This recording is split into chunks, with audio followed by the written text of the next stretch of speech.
Hello, my name is Soleil and welcome back to my channel. So today we are talking about books. We are talking about the books that I'm currently reading that are on like my mood reading TBR that I'm looking forward to reading, and the books that I just got in from the library. So there are a lot of books that I'm currently trying to read or that I want to read. And let's talk about them because I'm not going to be able to read all of them, so you're going to help me out here. So first we have the physical books that I'm currently reading. For that we have two that I'm actively reading right now, and I actually also have this one as an ebook, so I've been kind of going back and forth between them. So these two are my book club picks. So I'm currently reading You Again for my book club The Romantics on Fable. You can find the information down below. This is a romance book that very much plays off of the similar kind of enemies to friends to lovers over many years. That was the premise of When Harry Met Sally. So if you loved that movie, this is very much up your alley. I'm like more than halfway through and I'm loving it. It has bisexual rep, it's in New York, it takes place over like 8 to 10 years, and this might be the best showcase of enemies to friends to lovers that I've seen so far. It's done very well and I am having a blast. Then I am also reading The Song of Achilles from my other book club, The Mythologists on Fable, and this one I am unsure about. I'm almost done. I am like on the 85% mark for this one and I have not been enjoying it, which is kind of wild because I've been looking forward to reading this for a very long time. I've had this copy for like 2 years. All of my friends who've read it have loved it. I've heard nothing but rave reviews and I think it is like okay. I think it's like fine. If you haven't heard about this book, this is a retelling of the Iliad, I believe. Yes.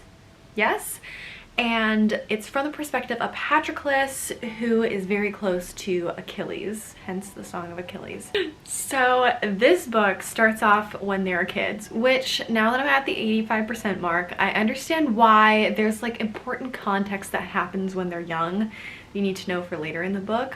But like the first 100 pages took me forever. I actually started this like 2 years ago and then gave up because I couldn't make it through the first 100 pages. But this time it was a book club pick, so I was like, I'm going to read this book.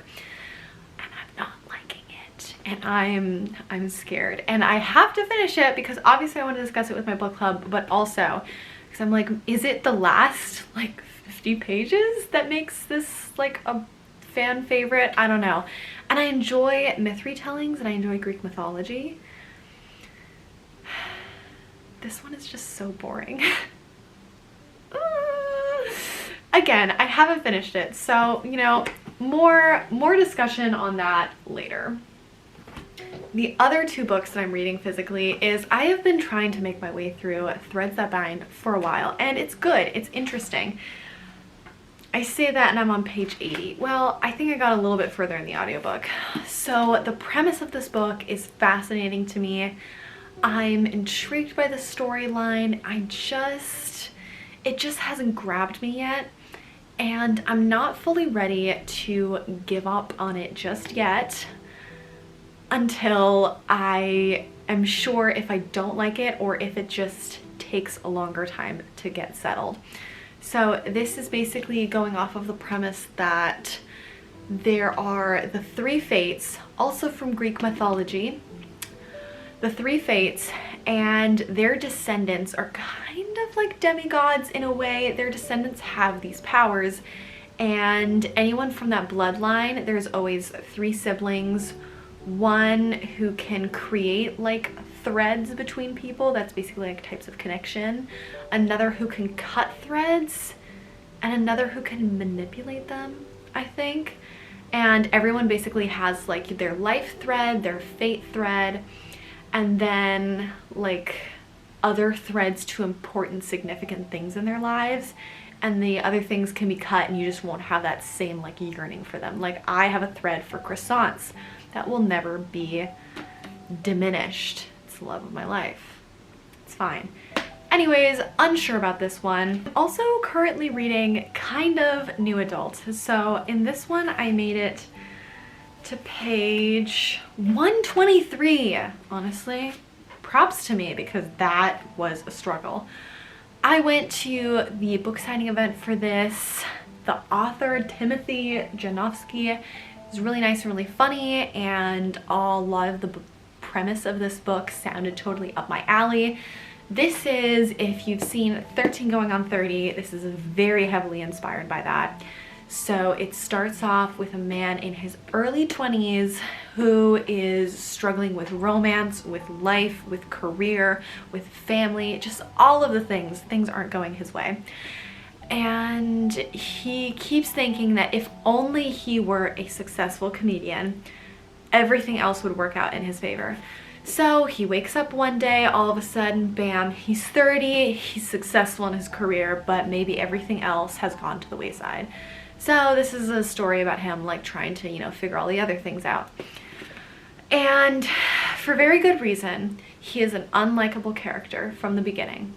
Like, that's why everything else has gone wrong in his life. Like, he's putting himself and his career first, and that's like the whole premise of the story. And then, like, you know, I'm assuming along the way he figures out that that is not a great way to live, and he decides to prioritize people that aren't himself and his career and things like that. In order to get there, you have to read through him being so terrible and doing like such rude and mean things, and beyond that, I just don't like him at all as a person. Like, beyond the unlikable characteristics, I just don't vibe with him. So I'm pretty sure this is gonna be a DNF. I'm not hard DNFing it yet. This is where you come in. If you've read this, if you know anyone who's read this, please let me know if it's worth sticking it out until the end. Because I made it 120 pages and I have like 3 of Timothy's books. And I'm planning on reading the other 3. I'm planning on giving them a shot no matter what, but you know, knowing more would help. Then we also have the 3rd volume of Giant Days. So first off, I've read all of the volumes of Giant Days. It's one of my favorite book series, just world story of all time. I love this dearly.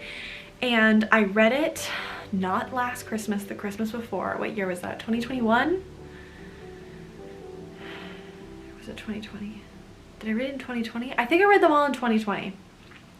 Yeah, because I'm home with my parents. I think I read this all 2020.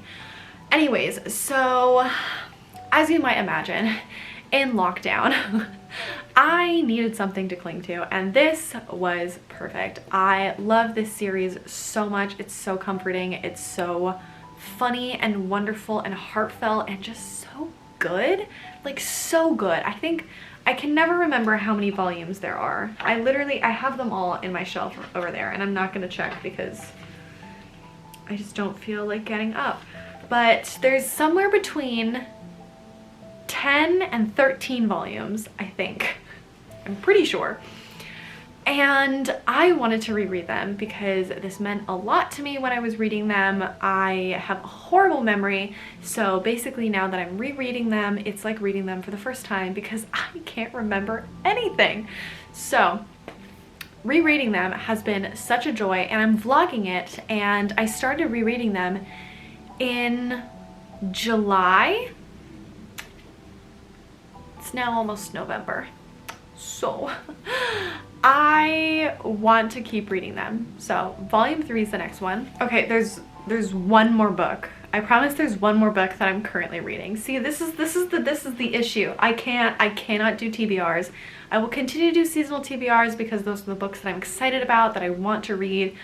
But I am going to continue to always be a mood reader and pick up the books that I feel like reading, because I cannot for the life of me force myself to read something if I don't want to read it, or I'm not feeling it, or I'm not in the mood for it, because I will end up despising that book. I will have a vendetta against that book even if it was good, but if I was just not in the right headspace to read it. So like, I just can't do that because that's not fair to the book. So I'm reading The American Roommate Experiment by Elena Armas, and I went to her author event as well, and I picked up all of her books because I was so gosh darn excited about the new release, The Long Game, which I really want to start reading, but I was like, Soleil, you just started her other book. You're reading like 10 books at once. At least within one author, stick to one book at a time, you know? So this one sounds amazing. The Spanish Love Deception was the first one that she released, and I've heard amazing things about this one. And listen, I went to an author signing, so like she signed all of them. I had to do it, you know? I had no choice in the matter, right?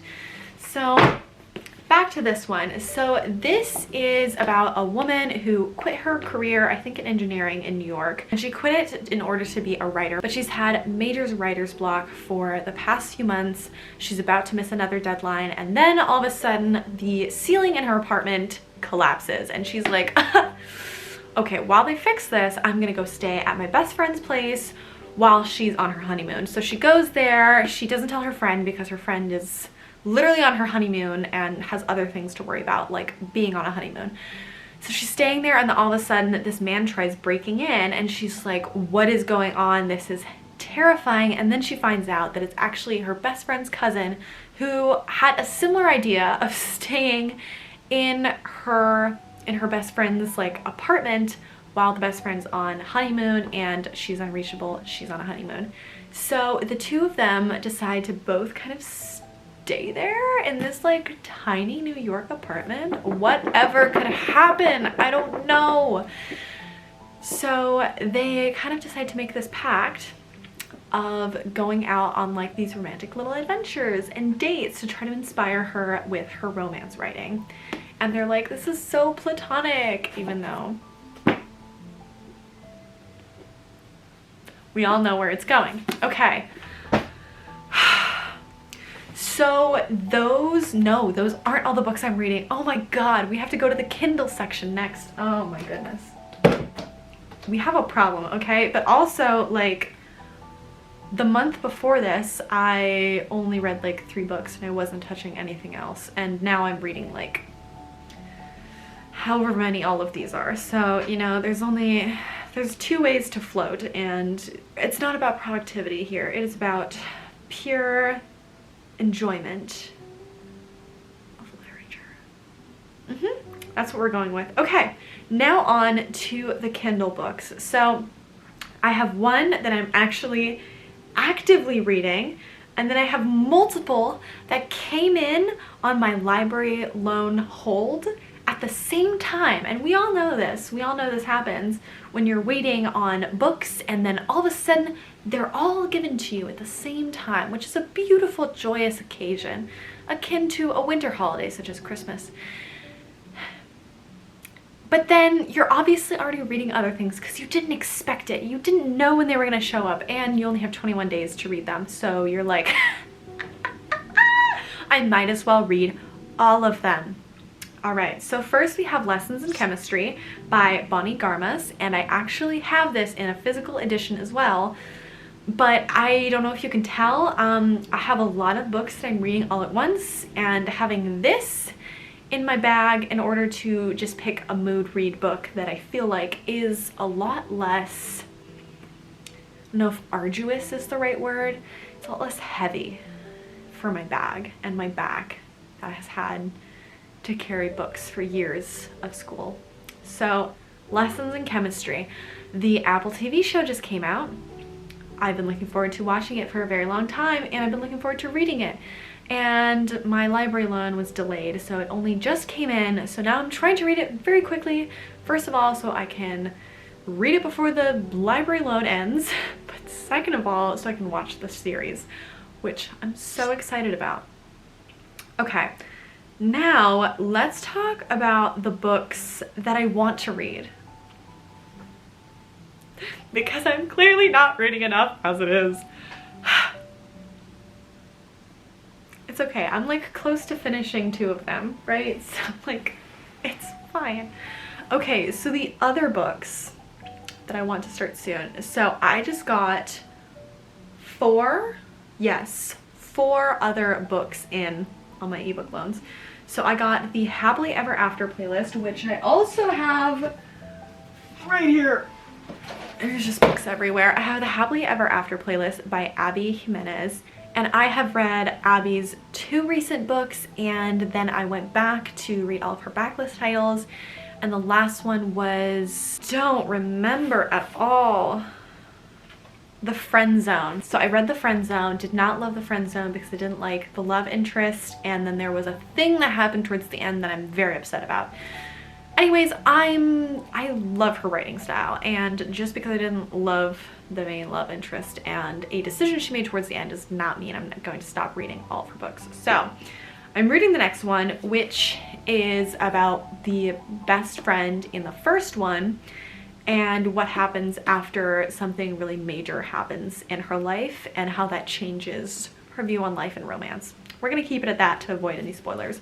So this is her romance story, and Abby Jimenez has one of my favorite writing styles ever, where I can just gobble it all up. The characters feel so realistic and so three-dimensional, and I just love it. I love it so much. So I want to read this.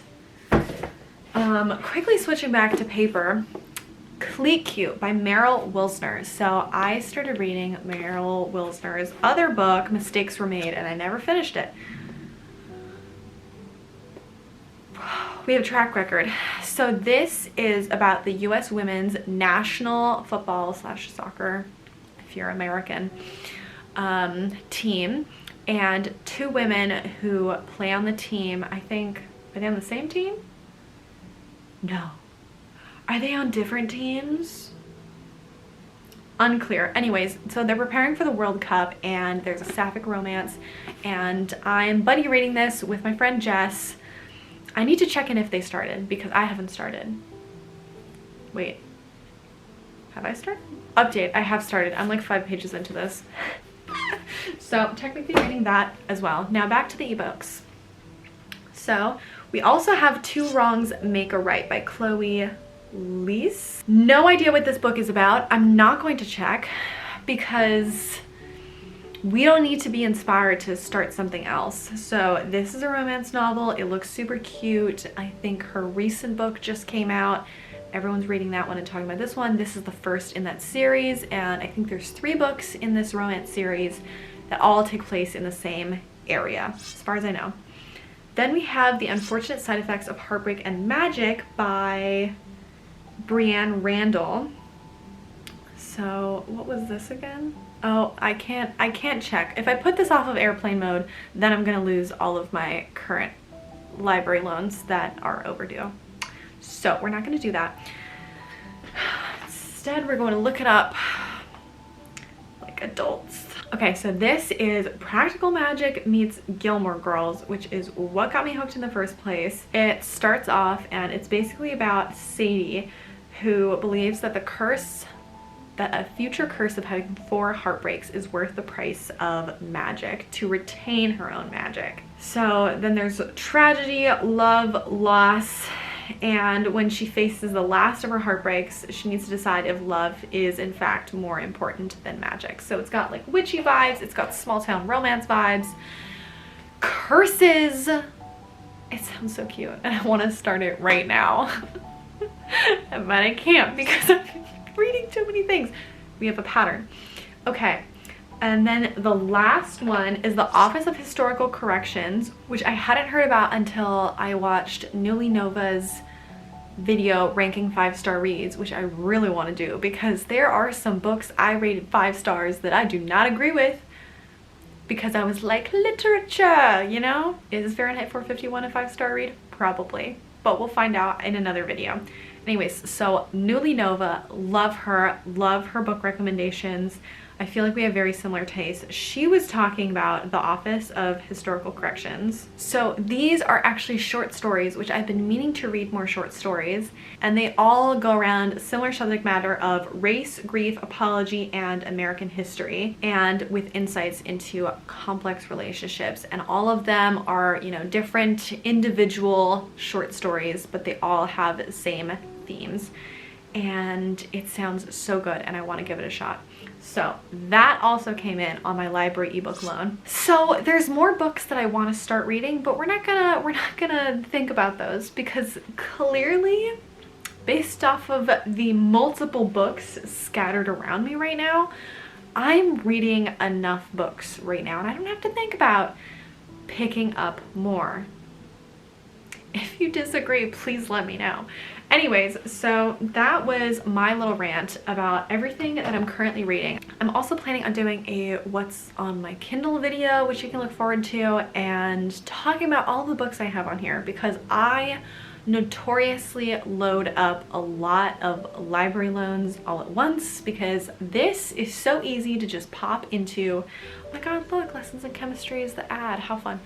This is so easy to just throw into my bag and then have multiple books ready to go. Also, I recently started doing something new where I request all of the books that I'm interested in reading and all of the new releases that I want to start reading. I try to stagger the library loan holds, which you can't really control, but you know, I do my best. And I try to read them first on my Kindle, because I have many a time in the past been excited about a book, bought the book, waited to read the book, finally read the book, didn't like the book, DNF'd the book. And this is just a lot more sustainable. So that's what I'm currently doing. Let me know what you're currently reading, if you've read any of the books that I mentioned, if you have any more recommendations for me to add to my mood reading TBR, let me know, because I can always add more, clearly. Thank you so much for watching, and I will talk to you in the next one. Bye!